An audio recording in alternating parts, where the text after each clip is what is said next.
Raja terakhir Kerajaan Singhasari, Kertanegara, dikenal sebagai raja besar yang berani menentang Mongol. Namun, di balik kisah wafatnya yang tragis, muncul misteri lain. Benarkah arwah sang raja kini bersemayam dalam arca Jokodolok yang masih bisa kita lihat di Surabaya? Teman-teman, sebelum kita lanjutkan kisah penuh misteri ini, jangan lupa tekan tombol subscribe, nyalakan lonceng notifikasi, dan dukung terus channel ini agar kami bisa menghadirkan lebih banyak kisah sejarah Nusantara yang penuh makna. Kerajaan Singhasari pernah berdiri megah di bawah kepemimpinan Raja Kertanegara, seorang raja yang gagah berani, visioner, namun juga penuh misteri. Namanya harum karena menentang kekuasaan Mongol yang perkasa, tetapi tragisnya ia gugur dalam serangan Jayakatwang, penguasa Kediri. Namun, di balik wafatnya, tersimpan pertanyaan besar. Kemanakah jejak spiritual sang raja? Sebagian orang percaya bahwa Kertanegara tidak sekadar meninggal, melainkan menjelma dalam sebuah arca bernama Jokodolok yang masih tersisa hingga hari ini. Pada pertengahan abad ke-13, berdirilah sebuah kerajaan besar di Jawa Timur bernama Singhasari, didirikan oleh Ken Arok, sosok legendaris yang naik tahta dari rakyat jelata. Dari Ken Arok inilah lahir sebuah dinasti yang kemudian melahirkan raja besar bernama Kertanegara. Kertanegara naik tahta pada tahun 1268 Masehi, menggantikan ayahnya, Wisnuwardhana. Sejak awal, Kertanegara sudah menunjukkan bahwa dirinya bukan sekadar raja biasa. Ia memiliki wawasan luas, jiwa kepemimpinan yang kuat, serta tekad untuk membawa Singhasari menjadi kerajaan besar yang tidak hanya berkuasa di Jawa, tetapi juga di seluruh Nusantara. Dalam catatan sejarah, Kertanegara dikenal sebagai raja yang visioner dan berani mengambil risiko. Ia tidak hanya fokus pada urusan dalam negeri, melainkan juga melihat jauh keluar Jawa. Ia merumuskan gagasan besar bernama Cakrawala Mandala Dvipantara, sebuah impian untuk menyatukan wilayah-wilayah di Kepulauan Nusantara dalam satu payung kekuasaan. Untuk mencapai cita-cita itu, ia memperkuat pasukan, memperluas diplomasi, bahkan berani menantang musuh-musuh besar. Salah satu langkah paling berani yang pernah ia lakukan adalah mengirimkan ekspedisi Pamalayu ke Sumatera. Pasukan ini dikirim untuk memperluas pengaruh Singhasari dan menaklukkan kerajaan Melayu yang kala itu berada di bawah bayang-bayang Sriwijaya. Namun, langkah besar Kertanegara ini tidak semua disukai oleh pihak dalam negeri. Beberapa bangsawan merasa resah, bahkan sebagian menganggapnya terlalu ambisius. Terlebih lagi, Kertanegara adalah raja yang tidak hanya berkuasa secara politik, tetapi juga seorang penghayat ajaran Tantrayana. Ia sering melakukan ritual-ritual spiritual yang dianggap aneh oleh sebagian orang.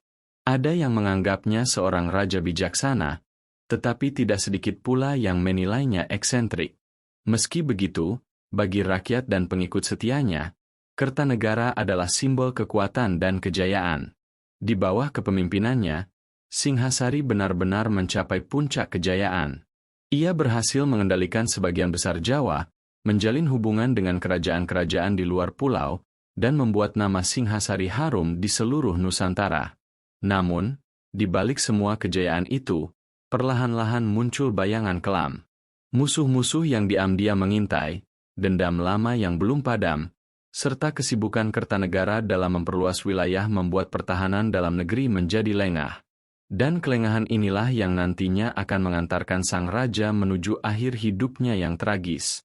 Tahun 1292 Masehi menjadi tahun yang kelam bagi Singhasari. Pada masa itu, Kertanegara sedang berada di puncak kekuasaannya. Ekspedisi Pamalayu yang dikirim ke Sumatera Tengah berjalan, dan sebagian besar pasukan Singhasari sibuk menjaga wilayah-wilayah luar Jawa. Namun, di balik kejayaan itu, ada musuh lama yang menunggu kesempatan. Dialah Jayakatwang, penguasa Kediri, seorang bangsawan yang masih menyimpan dendam kesumat terhadap dinasti Ken Arok, karena dulu, leluhur Jayakatwang pernah digulingkan oleh Ken Arok saat mendirikan Singhasari. Dendam itu diwariskan turun-temurun, dan kini Jayakatwang melihat peluang emas untuk membalasnya. Dengan cerdik, Jayakatwang mengatur strategi. Ia mengirim pasukan dalam dua arah. Sebagian pasukannya menyerang dari utara untuk memancing perhatian Kertanegara, sementara pasukan utama menyerbu dari selatan menuju pusat kerajaan. Kertanegara, yang saat itu sedang berada di istana dan merayakan pesta dengan para bangsawan, sama sekali tidak menyangka akan ada serangan mendadak.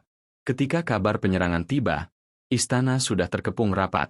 Para pengawal istana berusaha bertahan, namun jumlah mereka terlalu sedikit dibandingkan pasukan Kediri. Dalam keadaan panik, Kertanegara masih mencoba mempertahankan kehormatan sebagai seorang raja. Ia turun langsung ke medan pertempuran di dalam istana. Pedang terhunus, wajahnya tetap gagah, seolah ingin menunjukkan bahwa ia lebih baik mati sebagai ksatria daripada hidup sebagai tawanan musuh. Pertempuran berlangsung singkat namun brutal. Darah mengalir di lantai istana. Teriakan para prajurit bercampur dengan suara senjata yang beradu. Di tengah kekacauan itu, Kertanegara akhirnya roboh. Luka parah mengoyak tubuhnya, dan darahnya membasahi singgasana tempat ia memerintah selama puluhan tahun. Dengan kematian Kertanegara, berakhirlah riwayat kerajaan Singhasari. Jayakatwang pun naik tahta dan memproklamirkan kebangkitan Kediri. Namun, sejarah mencatat, meski Kertanegara tewas tragis, api semangatnya belum benar-benar padam. Sebab dari reruntuhan Singhasari, kelak akan lahir tokoh besar lain yang melanjutkan cita-citanya, yakni Raden Wijaya, menantunya, yang akan mendirikan Majapahit. Tetapi sebelum cerita Majapahit dimulai, kisah Kertanegara masih menyimpan sebuah misteri. Karena banyak yang percaya, kematian sang raja bukanlah akhir, melainkan awal dari perjalanan rohani yang membawa arwahnya menuju keabadian. Kematian Kertanegara di tangan Jayakatwang memang tercatat dalam sejarah. Namun, bagi masyarakat Jawa kuno, seorang raja besar tidak sekadar mati begitu saja. Ada keyakinan bahwa roh seorang raja bisa menyatu dengan dewa atau bahkan menitis ke dalam sebuah arca sebagai simbol keabadian. Kertanegara dikenal bukan hanya sebagai pemimpin militer yang tangguh, tetapi juga sebagai raja yang sangat mendalami ajaran Tantrayana, sebuah aliran dalam agama Buddha yang syarat dengan ritual spiritual tingkat tinggi. Dalam ajaran ini, kematian bukanlah akhir, melainkan pintu menuju moksha, pembebasan jiwa dari lingkaran samsara, yakni siklus kelahiran dan kematian. Banyak catatan kuno yang menyebut bahwa Kertanegara melakukan Bhairawa Tantra, sebuah praktik rohani yang penuh rahasia.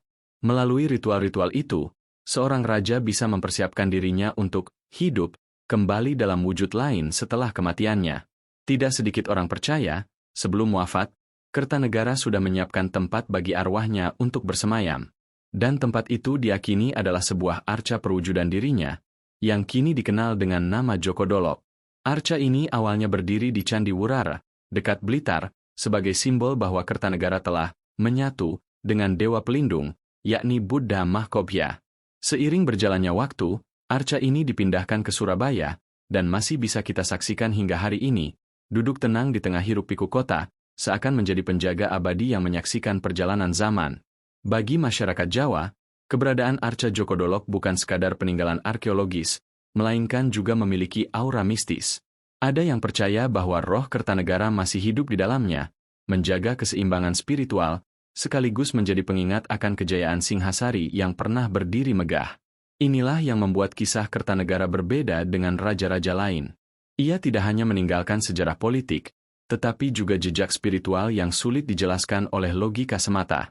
Di tengah hiruk-pikuk kota Surabaya yang modern, berdiri sebuah arca tua yang seringkali luput dari perhatian banyak orang. Arca itu dikenal dengan nama Jokodolok. Bentuknya sederhana, namun auranya begitu kuat. Duduk bersila dengan wajah tenang, arca ini seakan membawa kita kembali ke masa berabad-abad silam. Bagi sejarawan, Jokodolok adalah arca perwujudan Buddha Mahkobhya, dewa pelindung yang melambangkan kekuatan ketenangan batin. Namun bagi masyarakat Jawa, arca ini bukan sekadar benda mati. Mereka percaya, inilah arca penitisan Raja Kertanegara, tempat bersemayamnya roh sang raja setelah wafat tragis di tangan Jayakatwang. Arca ini awalnya didirikan di Candi Wurara, dekat Blitar, sebagai tugu peringatan suci. Namun, pada abad ke-18, arca itu dipindahkan ke Surabaya, hingga akhirnya menetap di lokasi yang sekarang, di jantung kota, dikelilingi jalan raya dan bangunan modern. Meski berada di tengah kesibukan kota, Jokodolok tetap memancarkan aura sunyi yang misterius. Konon, banyak orang yang datang untuk berdoa atau bermeditasi di dekat Jokodolok. Mereka percaya, siapapun yang memusatkan pikiran di hadapan arca ini akan mendapatkan ketenangan, bahkan sebagian mengaku memperoleh pertanda atau petunjuk hidup. Cerita-cerita mistis pun beredar. Ada yang mengaku melihat bayangan seorang raja duduk bersila di malam hari, ada pula yang merasa seperti diawasi ketika mendekat ke arca tersebut. Sejarawan menyebut Djoko Dolok sebagai bukti nyata bahwa Kertanegara memang menjalankan ritual penitisan, menjadikan dirinya sebagai dewa pelindung setelah kematian. Namun bagi masyarakat awam, Djoko Dolok lebih dari itu. Ia adalah jejak hidup seorang raja yang abadi, penjaga Jawa Timur, dan saksi bisu perjalanan panjang Nusantara.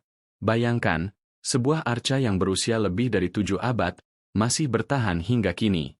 Ia telah menyaksikan jatuh bangunnya kerajaan, datang dan perginya penjajah, bahkan lahirnya Indonesia modern.